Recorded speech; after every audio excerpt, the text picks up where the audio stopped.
કેવું ગયું બધી એક્ઝામ તો બધી હારી ગઈ છે. હવે માતાજી કરે પાસ કરી દે એટલે બહુ માર્ક્સ તો જો બે સબ્જેક્ટમાં હું બે નહીં તો એક સબ્જેક્ટમાં હું ફેલ થઉં.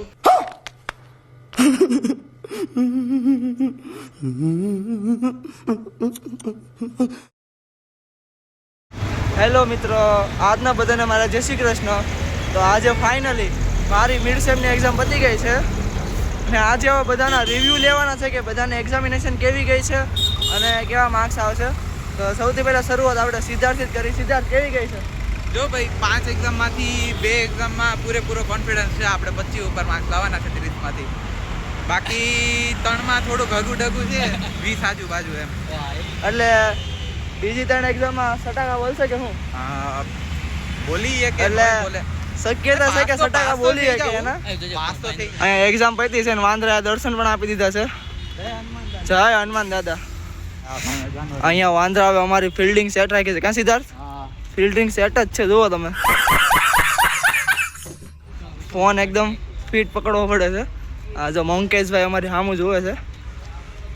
મંગ ચશ્મા કાઢને કે વાંદરા લઈને ભયા જાય ક્યાં જાવ? તારો રિવ્યુ દે હવે. મારા હવ બધી એક્ઝામમાં જોઈ પાસ તો થઈ જાવ. બધી એક્ઝામમાં પછી રિઝલ્ટ આવે પછી ખબર પડે.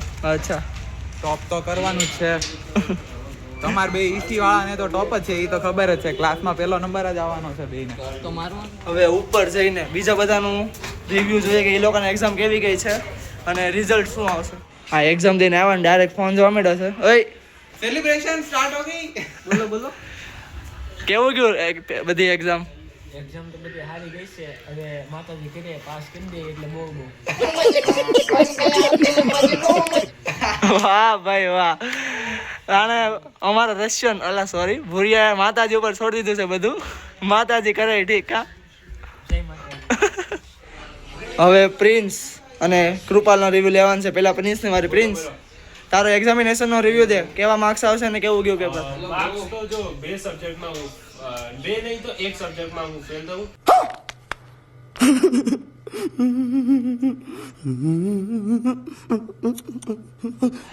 રિવ્યુ તો એકદમ થર્ડ ક્લાસ છે. એટલે સિંગ સપાટા પડશે કે નહીં પડે? એક્ઝામ તારી રિવ્યુ કેવી ગઈ ને સિંગ સપાટા પડશે કે નહીં પડે?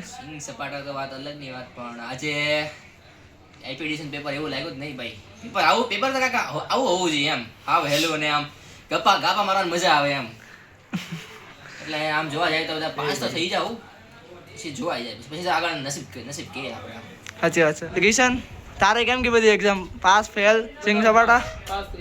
અરે અરે, ને આ સિદ્ધાર્થને કે ચાળા કરે એટલે શાંતિથી સંડાસમાં તો શાંતિથી બેહવા દે ભાઈ. એના હારા માર્ક્સ આવ્યા છે કે મારા હારા માર્ક્સ આવ્યા? મેં કીધું કેમ મને કીધું આગળ નથી ઉભા રહેતા. અમારી પરીક્ષા પતે ને પછી જો અમારે નક્કી શું થયું કે એક્ઝામ પતે પછી બધાને વાટે ઊભું રહેવાનું અને સાથે જ બીજું પર આવવાનું છે. આ લોકો વાટે નતા ઊભા રહ્યા. આજે હો તો શું છે પ્લાન? જો હવે 8 વાગે જમવાનું આવશે એટલે જમી લેવાનું છે અને આ રૂમમાં ધામા નાખવાના છે. ત્રીજા અને ચોથા સેમેસ્ટર વાળાની એક્ઝામ છે એટલે આપણે ડિસ્ટર્બ કરવાના થતા છે. નાઈટ આઉટ નથી કરવાનું. નાઈટ આઉટ તો કરવાનું છે પણ અહીંયા કરવાનું છે. પણ આપણે બહાર જવાનું હતું, નાઈટ આઉટ કરવાનું. બહાર જવાનું છે પછી 2 વાગ્યાથી 5 વાગ્યા સુધી આ રૂમમાં રહેવાનું છે. જો અમારા તો આજે રાતે બહાર પણ જવાનું છે એટલે ફૂલ જ વ્લોગમાં મજા આવવાની છે. એટલે આખો વ્લોગ જરૂરથી જોજો અને અમે શું શું મજા કરીએ છીએ એ પણ જોજો. અને મારો રિવ્યુ કહી દો કે મારે પણ એક્ઝામ એકદમ સારી ગઈ છે એટલે માર્ક્સ પણ સારા આવી જશે. હા, એ કરી લો પહેલે એ કરી લો. તો અત્યારે અમે જઈએ છીએ નાઇટ આઉટ કરવા, જેમ આ ભરવડાએ કીધું હતું કે રાતે જવાનું છે એમ. તો બધા રેડી છો નાઇટ આઉટ કરવા? હા ભાઈ, રેડી. અભી મજા આયેગા ના ભીડો. હમણાં તમે જોજો એકાદા જણની હારે પ્રેન્ક થવાનો છે. આ પ્રેન્ક થઈ ગયો, પ્રેન્ક થઈ ગયો, પ્રેન્ક પ્રેન્ક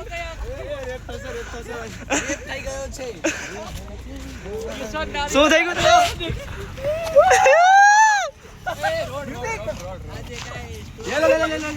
અલે ભાઈ 10 રૂપિયાનો કિલો, 10 રૂપિયાનો કિલો, 10. સિદ્ધાર્થ, કેવી મજા આવી? અરે મજા છે. વારા પડતી વાળા બધા હારે પ્રેન્ક થાય છે એટલે કે ઉચકી લે છે બધાને. હવે મારો વારો ક્યારે આવ્યો ખબર નહીં એટલે મારે સેફ રહેવું પડશે. ये देखो આ જોઈ શકો છો તમે. આ આપણા બ્લોગર સાહેબ. બ્લોગર સાહેબના ધંધા. આ જા બ્લોગર જો આ આપણા બ્લોગર સાહેબના ધંધા. જો જો અરે છી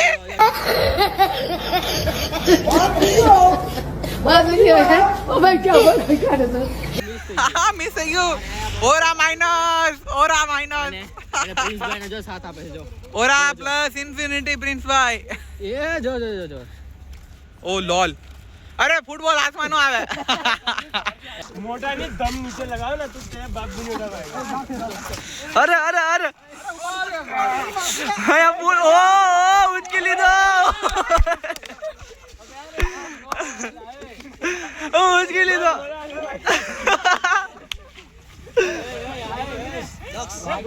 તો ફાઇનલી અમે અમારી નજીક જે ઓવરબ્રિજ બને છે ત્યાં પહોંચી ગયા છીએ. બતાવું તમને, આ બ્રિજ છે આખો, એટલે ઓલમોસ્ટ રેડી થઈ ગયો છે, તૈયાર જ થઈ ગયો છે, પણ વ્હીકલ આવતા નથી એટલો ફરક છે. એટલે બધા માણસો ચાલુ આવે છે. અહીંયાથી તમને સામે જ તે ગાંધીનગરનું રેલવે સ્ટેશન બતાતું હશે. આ સ્પેશિયલ રેલ માટે ઓવરબ્રિજ બનાવેલો છે. સામે તો દેખાય ગાંધીનગરનું રેલવે સ્ટેશન. કેવો છે બ્રિજ? એલા એકદમ લુક એકદમ મસ્ત આવે છે બ્રિજનો. જુઓ તમે, નજીક દેખાય છે એકદમ. હવે ક્યાં જવાનું છે? હવે ચા પીવા. કેમ? અત્યારે કેટલા વાગ્યા? 12:30 એટલી ટાઈટમાં ચા તો પીવાય ને કોઠો પીવો પડે ને યાર. ચા તો પીવો પડે. તે મારા માટે કોફી કેમ માંગે એના માટે આપણે ભાઈને પૂછવા જવું પડશે કે ભાઈ કોણ આવ્યા હતા. ત્યારે પુલ ઉપરથી અમે હવે જઈએ છીએ બીજી તરફ, પણ બધા કહે છે કે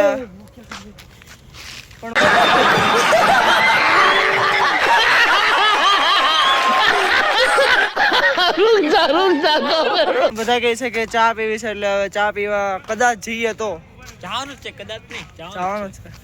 એટલે 5 રૂપિયા વાળી ચા પીવા જઈએ અને પછી ઘરે જઈને સુઈ જાય. કારણ કે અત્યારે 12:30 કે 1:30 12:30 થઈ ગયા છે.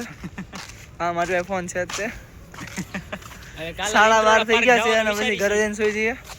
આવતીકાલે ઇન્દ્રોડા પાર્ક જવાનો અને કાલે કદાચ કહી દે બોલ. આવતીકાલે લગભગ આપણે બધા ઇન્દ્રોડા પાર્ક જવાનો પ્લાન છે. હવે જોયું જાય આવતીકાલે સવારે ઊભા થાય ત્યારે.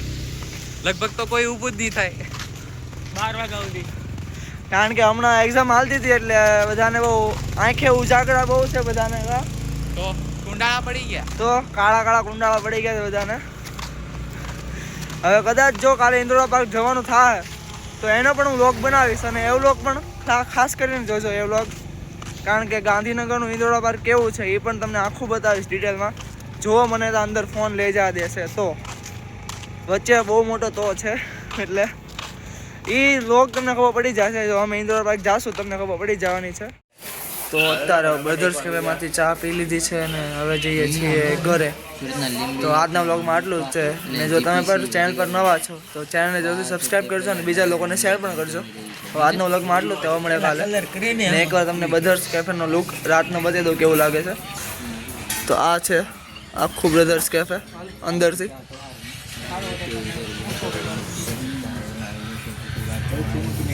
જો આખું